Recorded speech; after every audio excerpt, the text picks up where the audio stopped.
नमस्कार मंडळी, रामकृष्ण हरी. मी ज्ञानेश्वरी सेविका श्री हरिभक्तपरायण सुलोचनाताई काटे.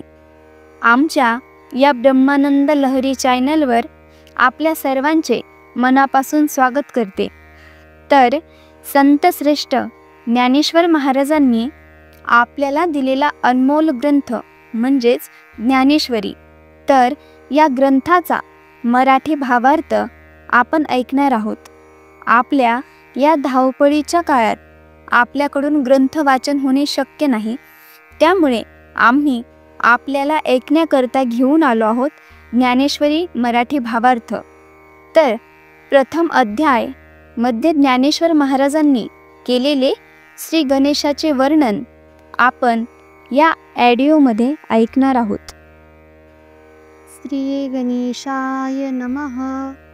अर्जुन विषाद योग. ओम नमोजी आद्या वेद प्रतिपाद्या, जय जय स्वसंवेद्या आत्मरूपा. देवा तुची गणेशू सकलार्थमती प्रकाशू, म्हणे निवृत्ती दासू अवधारी जोजी.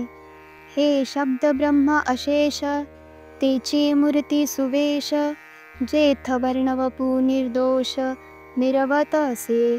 स्मृती तेची अवयव देखा अंगिक भाव, तेथ लावण्याची ठेव अर्थ शोभा. अष्टादश पुराणे तिची मणिभूषणे, पद पद्धती खेवणे प्रमेय रत्नाची. पदबंध नागर तेची रंगाथिले अंबर, जेथ साहित्यवाने सपूर उजाळाचे. देखा काव्य नाटका जे निर्धारिता सो कौतुका, त्याची ऋणजुनती शुद्ध घंटिका अर्थध्वनी. नाना प्रमेयाची परी निपुणपणे पाहता कुसरी, दिसती उचित पदे माझारी रत्ने भली. प्रत्येक शुभ कार्याच्या आरंभी मंगलाचरण करण्याची पद्धत आहे. श्री ज्ञानेश्वर महाराज या ग्रंथाच्या आरंभी मंगलाचरण करीत आहेत. मंगलाचरण म्हणजे परमेश्वराला विनम्र वंदन. श्री ज्ञानेश्वरीमध्ये संपूर्ण गीताशास्त्राचा विषय समजावून सांगितला आहे. महर्षी वेदव्यासांनी ब्रह्मसूत्राच्या आरंभी पहिल्या 4 सूत्रात ज्याप्रमाणे संपूर्ण वेदाचा साररूप अर्थ सांगितला, त्याचप्रमाणे श्री ज्ञानेश्वर महाराजांनी या पहिल्या ओवीत वेदार्थ सांगितला आहे. ओंकार हा परमात्माच आहे अशी कल्पना करून श्री ज्ञानेश्वर महाराज ग्रंथारंभी वंदन करतात.